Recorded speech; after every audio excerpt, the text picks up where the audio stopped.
They called her the first supermodel, and the first to die because of it. GIA CARANGI had everything the world wanted: beauty, fame, danger. But when she vanished from the spotlight, no one asked where she went, until it was too late.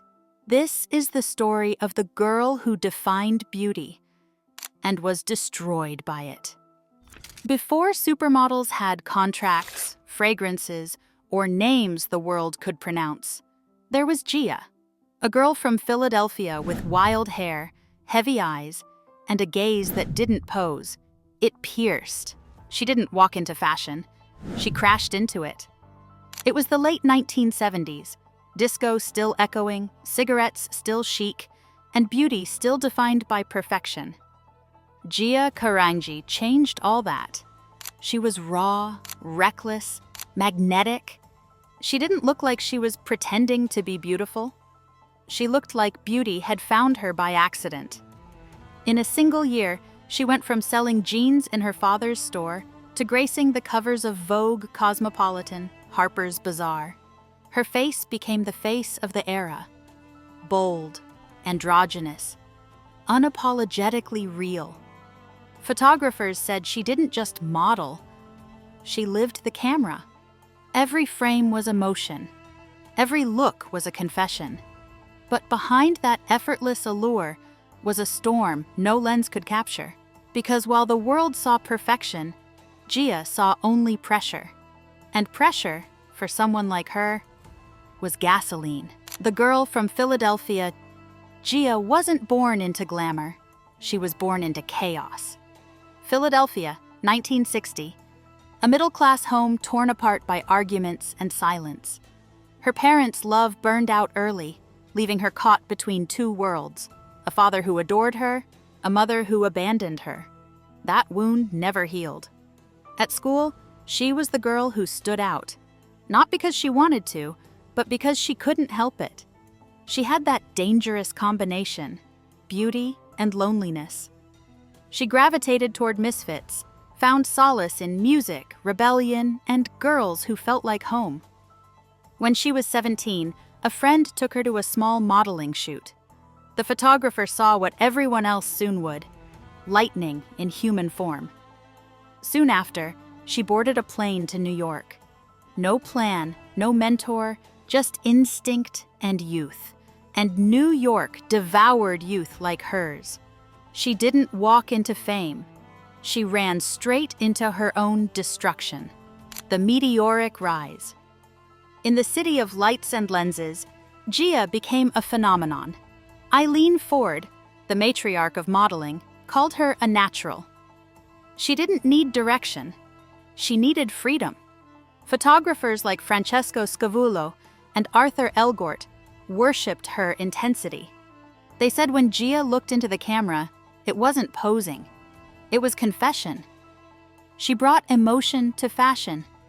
Something raw, almost dangerous. Every photo shoot felt like standing too close to a flame. She was everything the industry didn't know it needed. The first supermodel before the word even existed. She could transform from street punk to goddess with a flick of her gaze. She had the street edge of New York and the soul of a poet. Her eyes carried a defiance that no stylist could invent. Designers called her unpredictable, but that unpredictability sold. She wasn't just modeling clothes. She was selling rebellion. Campaigns poured in: Armani, Versace, Christian Dior. Every door opened. Every room paused when she entered. She was no longer just a girl from Philadelphia. She was GIA. The name whispered in studios like a secret spell. But fame doesn't just elevate, it exposes. And GIA's rise was too fast for her own gravity. The same loneliness she carried from childhood followed her through hotel rooms and runways. Nights blurred into mornings. Lovers blurred into strangers.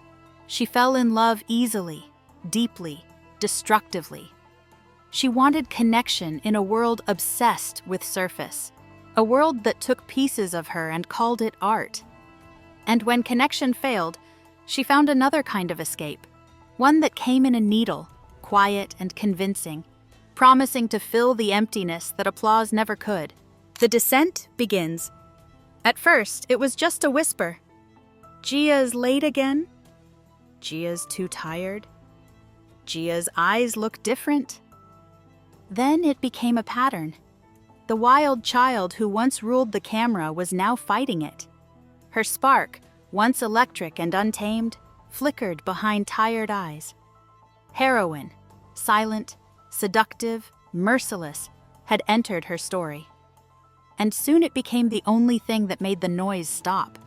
The same energy that once made her unstoppable now made her fragile. She began missing shoots, sometimes showing up hours late, sometimes not at all. Photographers who once praised her intensity now spoke of her unpredictability.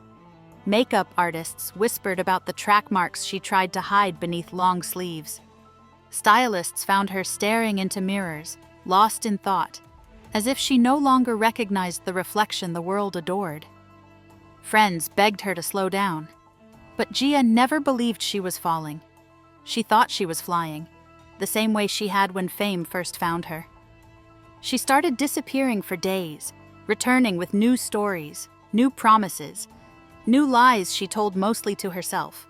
Some said she was chasing love, others said she was running from it.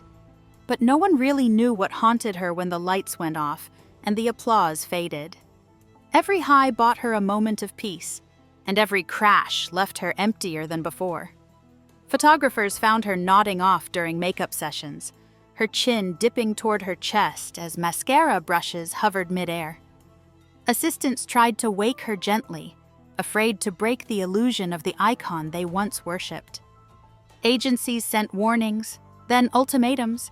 They arranged rehabs, interventions, promises of comebacks.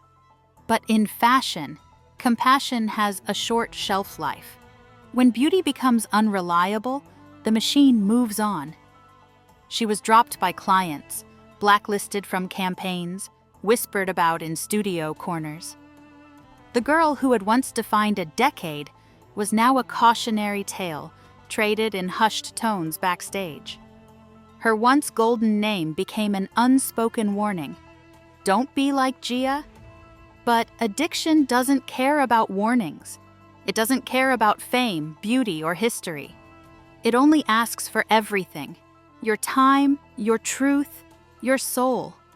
And Gia, who had given so much of herself to the world already, had almost nothing left to give. When beauty became a business, Gia became disposable. The industry's cold goodbye. By 1981, Gia's world was collapsing. The whirlwind that had once carried her to unimaginable heights now spun her completely out of control.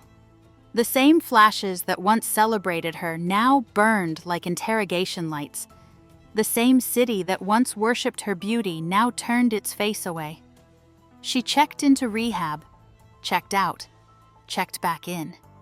A revolving door between hope and relapse, between promises and apologies.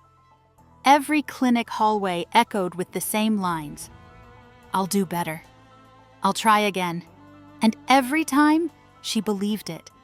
Until the silence outside those walls drowned her hope once more.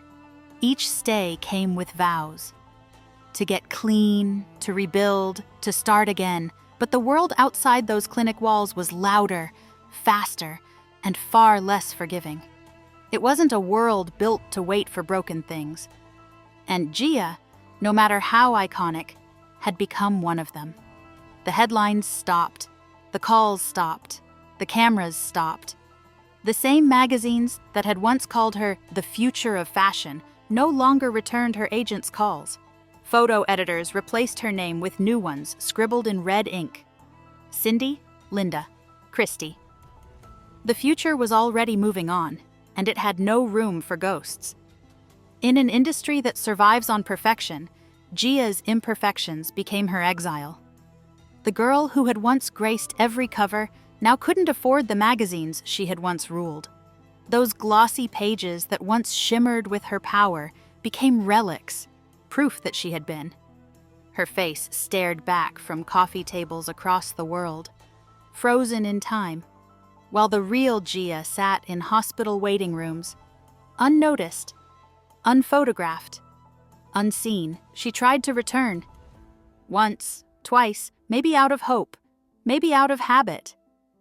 Every time she stepped in front of a camera again, there was a flicker of the old Gia, that fire, that defiance, that effortless control of light and shadow that made her seem untouchable. But the glow was dimmer now. Not her beauty, but the innocence behind it. Her eyes told different stories, no longer of rebellion and youth, but of exhaustion, surrender, and the quiet knowledge that the world forgets fast. Photographers said she still had it, but it no longer sold what the industry wanted to buy. Fashion had evolved overnight, from emotion to efficiency, from wild to polished. There was no place for rawness anymore. Beauty had become a business plan. New faces filled the pages. Cindy Crawford, Linda Evangelista, Christy Brinkley. A generation of models who smiled for the cameras instead of bleeding for them. They represented a new era, polished, disciplined, manageable. They built the empire Gia had unknowingly founded, one she would never benefit from. She was the prototype, the raw draft of what would become the age of supermodels. But the prototype rarely survives the perfection it inspires. The machine took her authenticity, replicated it, and erased the source. By then, Gia's presence at casting calls drew pity instead of applause. Stylists looked away. Photographers hesitated. Agents pretended to be busy. Her once glamorous reputation had turned into rumor. In studio corridors, her name floated like a ghost story. A warning whispered between shoots. Don't end up like her. Her body bore the signs of a war she could no longer hide. The tremors, the marks, the fragile movements of someone fighting both herself and the silence around her. Even when the lights came on, she flinched, as though light itself had become too cruel. Every photo shoot was a quiet farewell, though no one said it aloud. Every shutter click sounded less like art and more like closure. As fashion moved on, Gia faded out, a living ghost of her own revolution. The same world that once crowned her queen of authenticity now buried her in silence. The photographers who once fought to shoot her now avoided her name in meetings. Editors cut her out of anniversary spreads, as if erasing her would cleanse the memory of what fame had done. She had given the industry its soul, and in return, it took hers, piece by piece, headline by headline, until there was almost nothing left. The lights that once followed her now turned cold.